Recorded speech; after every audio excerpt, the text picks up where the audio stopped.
Marcus Aurelius, Andrew Tate, Jordan Peterson. What do these three men have in common? You might first suppose, well, nothing. One is an honorable Stoic and was an emperor of ancient Rome, while the other is just a controversial pop culture figure. But if you scour across TikTok and Instagram, you'll notice that young male culture is dominated by these figures. Meditations has become the new Bible for men, and Andrew Tate has become a twisted version of a mentor for younger generations. And regardless of how you feel about these figures, I believe that their strong influence on men is irrefutable. If you look at the vast number of masculinity-centered social media posts, you'll notice an emphasis on, quote, Sigma mentality, quotes from Stoic texts, and an invigorated sense of manhood. And although women are fully capable of being drawn to Stoicism as well, I find that it's specifically men that are adopting this ideology as the core of their identity. So today I want to explore why it is that men are becoming drawn to these figures, why they're adopting Stoicism as a personality, and whether I think this is either a net positive or harmful for society. First, we can't ignore the elephant in the room, the masquerading of masculinity. And what I mean is that masculinity, manhood, and the set of ideals that we attach to men has become heavily scrutinized over the past few years, and deservedly so. Masculinity is a murky and complex topic, and it lacks a definitive definition because how could you possibly define exactly what it means to be a man? The same struggle lies in defining femininity. However, what I can say is that decades of poor role models and degenerative behavior has presented society with a negative view of what typical male behavior looks like, and what we're seeing today is a direct response to that. Years of misogynistic practices, sexual objectification of women, and broadly speaking frat-like male behavior has given men a bad name across American society. But an important fact to raise is that although there are real occurrences of horrible men in this world, attaching those traits and these behaviors to men as a whole is a gross, unfair generalization and has led to the term toxic masculinity. Phrases like boys will be boys has been used as a scapegoat to showcase how men get a pass for aggressive or sexually abusive behavior. And what's happened is these disgusting abusive traits have become intertwined into culture's view of masculinity.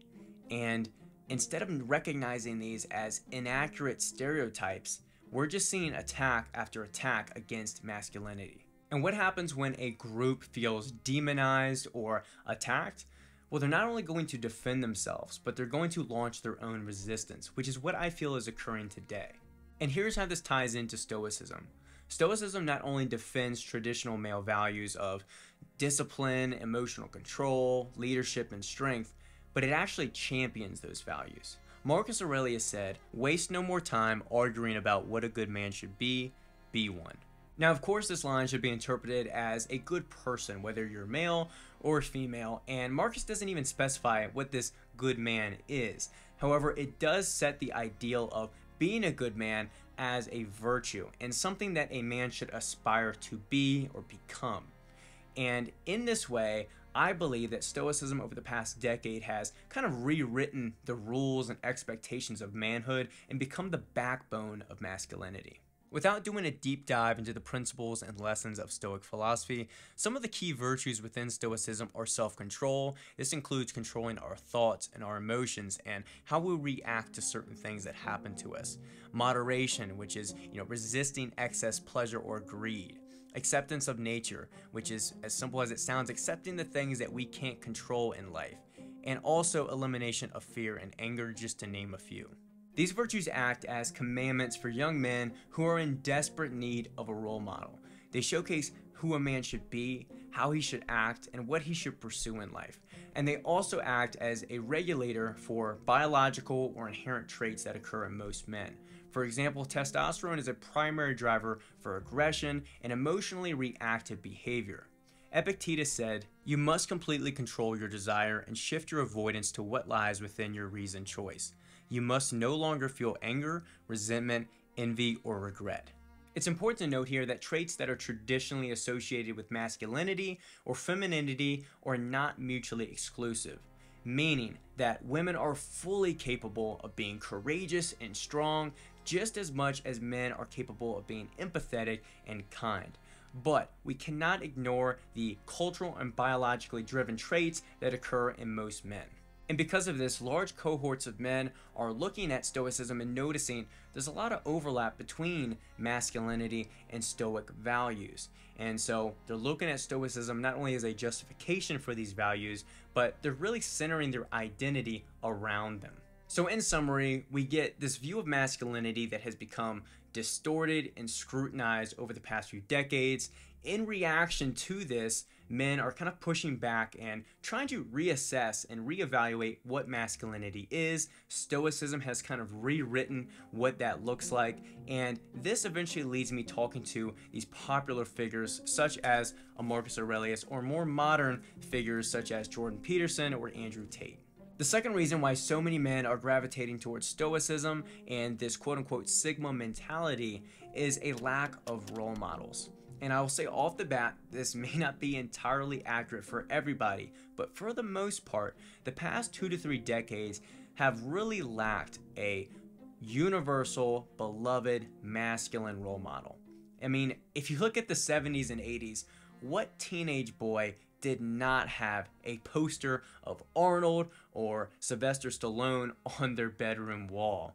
Arnold represented, through his bodybuilding career, just strength and discipline and manhood. And then as an actor, he also represented bravery and just general badassery. Even cartoons like Dragon Ball Z inspired countless men to start lifting weights and embrace their own independence. Today though, there isn't much. And so you're kind of stuck with athletes or artists that often live morally corrupt lives and showcase their value through luxury or how many women they have around them. Hopeless for a role model and mindlessly scrolling through TikTok, a lot of men are naturally stumbling upon Andrew Tate, who is professing this hubris, showcasing this luxurious lifestyle, and sprinkling in a few valuable lessons of discipline and work ethic. And the same is true for Jordan Peterson. He fills a gap in many men's lives where they feel empty, absent of values, and lost in society. He gives them lessons of structure, self-responsibility, and ambition to become more. Now, regardless of how you feel about both of these men, and if you think they're good or absolutely awful role models for men, if you don't provide a better alternative, someone worse is going to fill that void. Lastly, and quite possibly the most crucial factor, is growing isolation amongst men.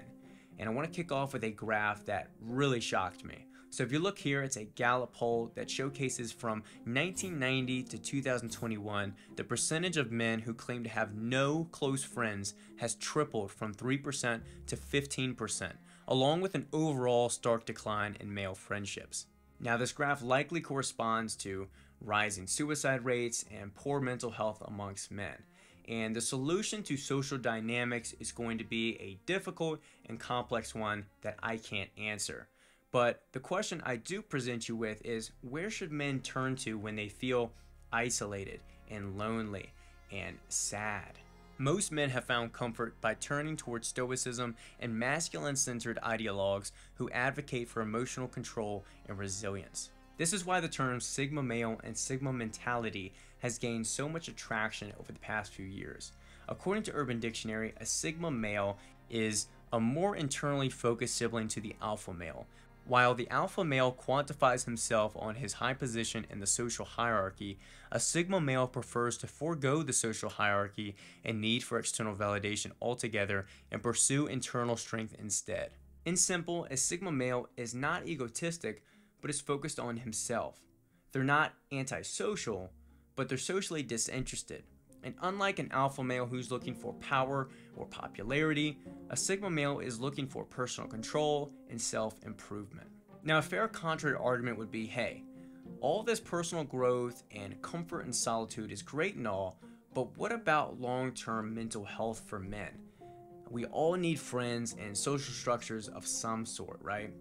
And why aren't men just turning towards therapy? And I don't have an answer for you. I think like most mental health situations, the solution is going to be very unique to the individual. But I personally believe that this lean in towards individual growth, towards peace and solitude, towards autonomy, is probably a net gain for most males. Combined with Stoicism, it teaches them to control their emotions after inevitable heartbreaks and failures. It teaches them that happiness relies in a pursuit of personal goals, not materialism or external validation. And it teaches them to be more selective about who they allow into their lives and to assess their relationships. To briefly recap, this male-centered boom in Stoicism has spawned out of a direct defense of masculinity, a lack of role models, and a growing sense of isolation. So we're starting to see more and more young men being drawn to Stoicism for the values it preaches and for the structure it provides in their lives. However, like any popular trend, there are going to be charlatans and toxic personas that are eager to infiltrate and take advantage of people. And so it's important for men in society as a whole to recognize the positive consequences coming out of this cultural shift, but also to stay skeptical of bad ideas and bad actors that exist out there.